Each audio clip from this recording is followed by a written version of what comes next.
So number 4, and this is, in my opinion, the most important one, and that is that it improves your spiritual health, right? This journey is about the spirit. It's not about necessarily about money, no materialistic things. It's not about women. It's not about all that. It's because it's about improving yourself. And the best thing about how it improves your spiritual health is that it helps you to form a healthier relationship, not only with yourself, but also a stronger relationship with God. Like, I will tell you, it is borderline impossible. I would almost go as far as to say that it's impossible to go any length of this journey without God, without his help, without his strength.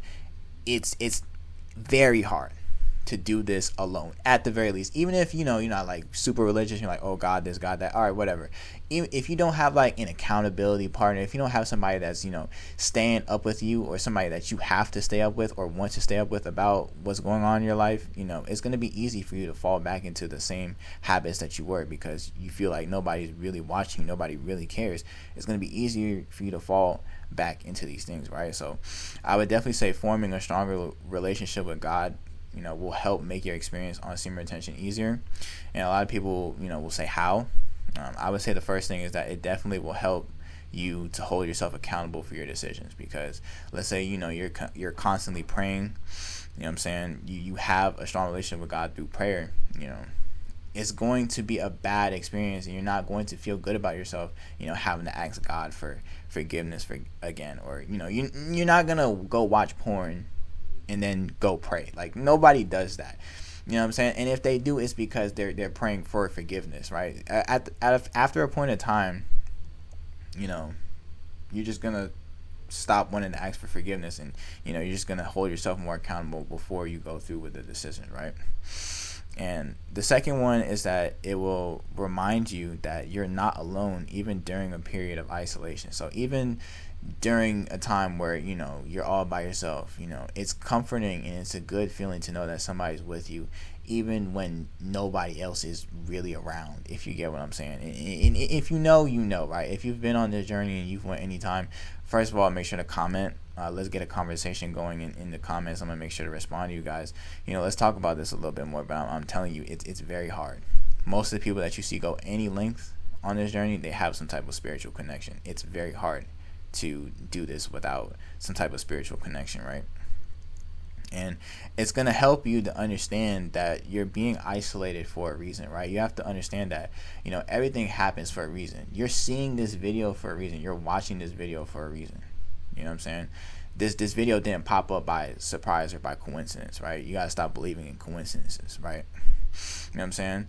It's a reason why you're being called, and you feel like you're being called to this, is more than likely because you are, because you need to, right? Maybe you need to go through that time where you're not really around anyone else, so that you can really focus on yourself, right? And more times than not, you get isolated because it's time for you to elevate, right? And sometimes it's okay to step away from people and to take a step back and not be in everybody's face and not going everywhere to really get yourself together.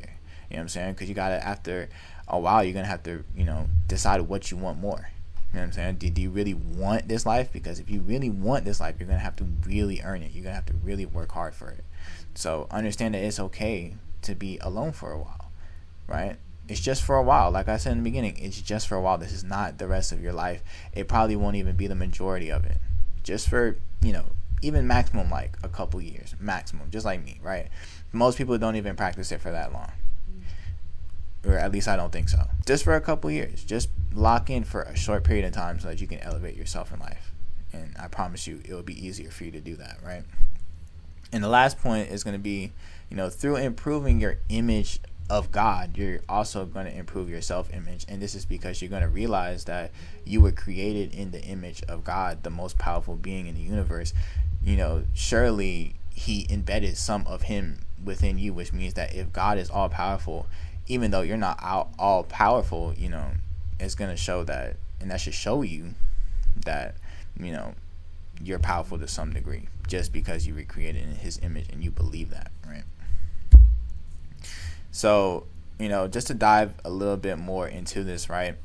It becomes easier, to be on semen retention because you're no longer defiling your spirit and allowing your flesh to control you, right? So it's easier for you to improve your health when you're not defiling yourself anymore.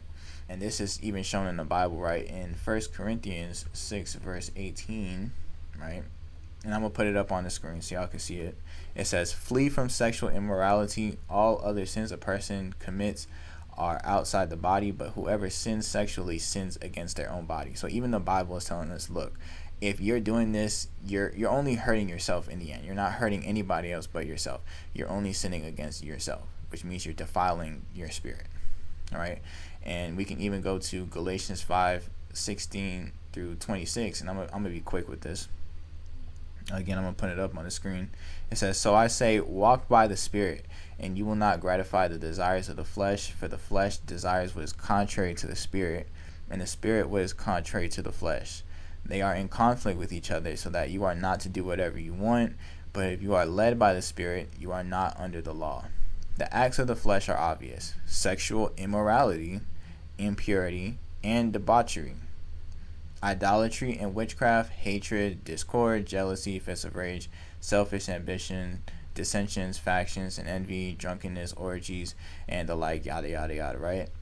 "I warn you, as I did before, that those who live like this will not inherit the kingdom of God. But the fruit of the Spirit is love, joy, forbearance, kindness, goodness, faithfulness, gentleness, and self-control. Against such things there is no law. Those who belong to Christ Jesus have crucified the flesh with its passions and desires. Since we live by the Spirit, let us keep in step with the Spirit. Let us not become conceited, provoking and envying each other." Right? So these verses alone just show you, just to go a little bit more in the spiritual realm of things, that it's not good to, sleep and have sex outside of marriage. It's not good to do these things, right? You're clearly just messing yourself up.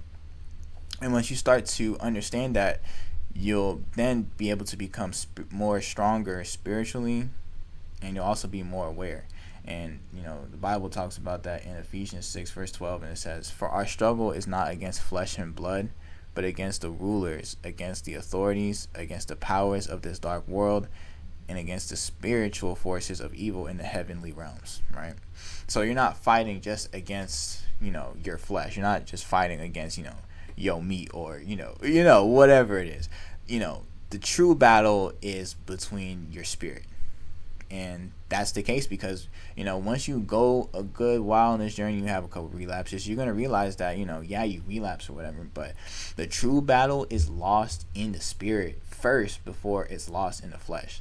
And Matthew 26:41, it talks about that. It says, "Watch and pray so that you will not fall into temptation. The spirit is willing, but the flesh is weak," which means that spiritually you're willing, but your flesh is weak. And if your spirit is weak too, then you're just going to be a weak person. Your spirit has to be stronger than your flesh. And again, on semen retention, you're going to become spiritually stronger, right, and more aware. So this is just going to help you win that battle, which is going to help you go longer on this journey, because you're not going to keep giving into that desire. You're going to have control over yourself now, right? And then when you start to do that, you'll start to see the fruits of your spiritual labor, and that's the fruits of the spirit, right? Like we said, the fruits of the spirit, love, joy, things of that nature. Those things are going to start to show, right? The Bible also says, a person by their fruits. The fruits of the spirit are going to start to show in your life the more that you actually start to tend to your spiritual life, and especially to your relationship with God. 100%. This is very vital. If you plan on going any longer than, I would say, a couple of weeks, you need to take this into consideration 100%. But anyways, I'm not going to take too much longer. Thank you guys for watching. If you made it to this point in the video, please make sure to like, make sure to share if you want. I'm not gonna force you or beg you to. If you feel that somebody could use this message, please share it to them though. And also make sure to comment, and definitely make sure to subscribe. If you want to see more content like this, let me know by hitting that subscribe button, and also turn on that post notifications bell. And I will definitely be seeing you guys in a video very soon. Thank you guys for watching, and I'm out.